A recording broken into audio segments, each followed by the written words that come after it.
Okay, I'm Shaheen Nilufa, I'm representative for Kenya Country Office, but we are here on a joint mission with Ministry of Health, the national government and the county governments, and from government of UK government and the regional representative, regional director for Eastern South Africa for UNICEF. So why did UNICEF decide to fund this project? So this was basically, let me start with, we are here with the PS to assess the impact of the flood on children and women and the larger population. And we've been to Mathare, to the health center, the Lion Sarune Health Center as well, and to the IDP camps. And we are visiting here to see the investment that was made with the support of the government of Sweden and UNICEF and the national county government, to see that how this asset that we created during 2019 COVID time has helped mitigate the impact of the flood, right? And this asset has proven to be where people have access to clean water sources. Communities managing it. The national county Nairobi County government is pretty much involved in overseeing, ensuring its upkeep and administration of the same. And people, more importantly, people do have access to it. We have 5 kiosks in Mathare, and it has proven to be very, very successful. We would like to scale it up with our donor partners like Government of UK and others, but also with the Ministry, National Government, Ministry of Health. So primarily to see that what can be done more to ensure that the issue of public health and hygiene, so that we are able to support the efforts of the Ministry to contain the cholera and prevention of cholera and waterborne diseases, and and to ensure that the people go back to washing hands and maintaining hygiene practices. Good.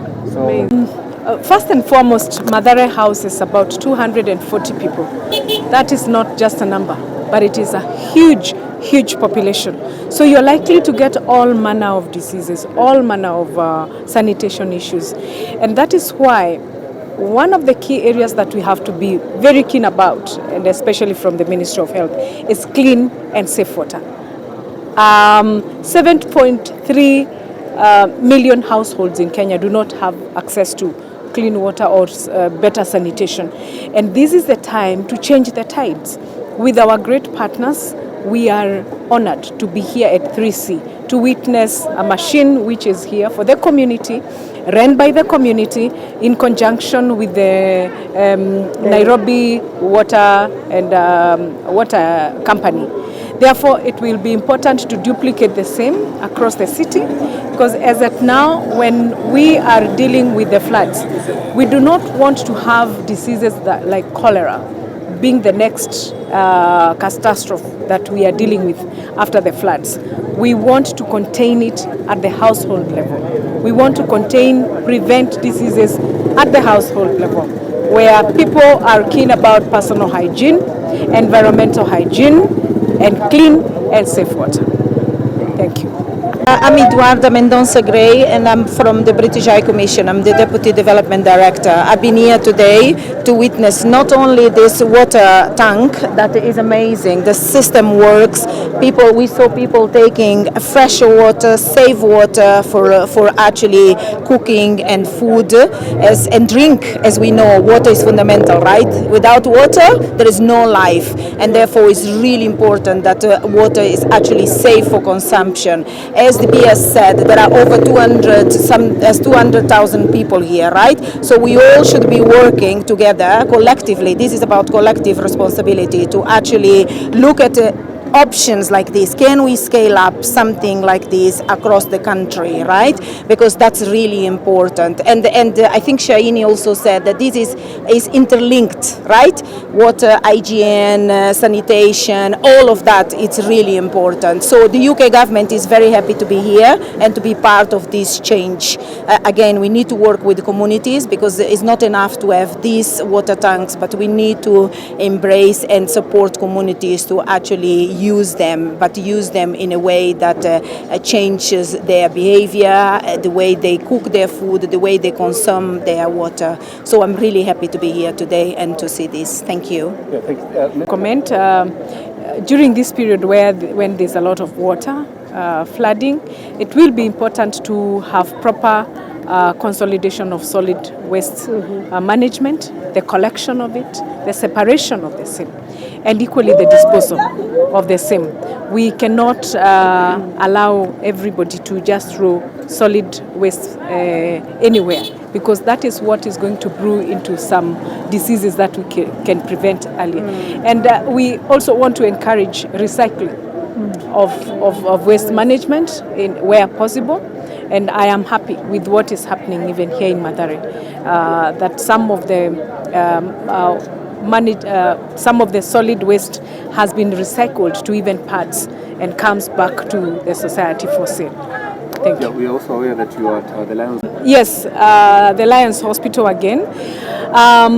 First and foremost, it is next to a camp, and it would be important to see whether we have enough commodities that are required for the people who are living in the camp.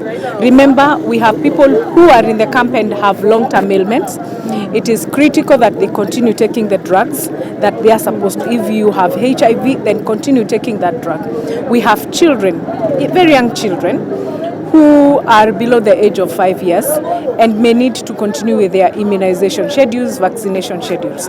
Therefore, Lions Hospital is very critical next to that camp.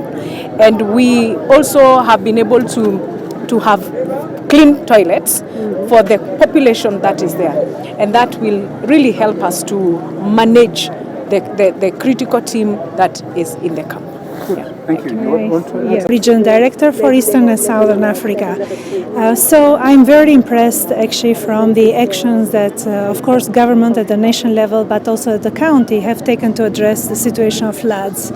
And this morning we have observed how the devastating situation has impacted families, households, mothers, children. We've seen children that have been separated from their parents.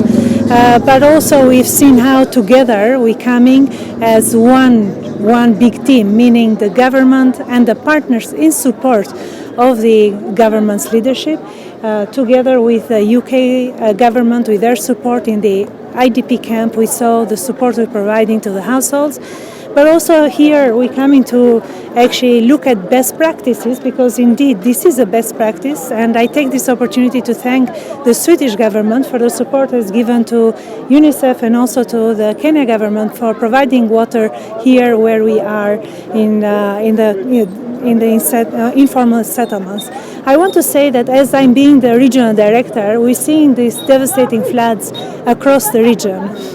In one way or another is manifesting itself via droughts in some places where the crops are all gone, or via heavy floods like is happening in Kenya but also other countries.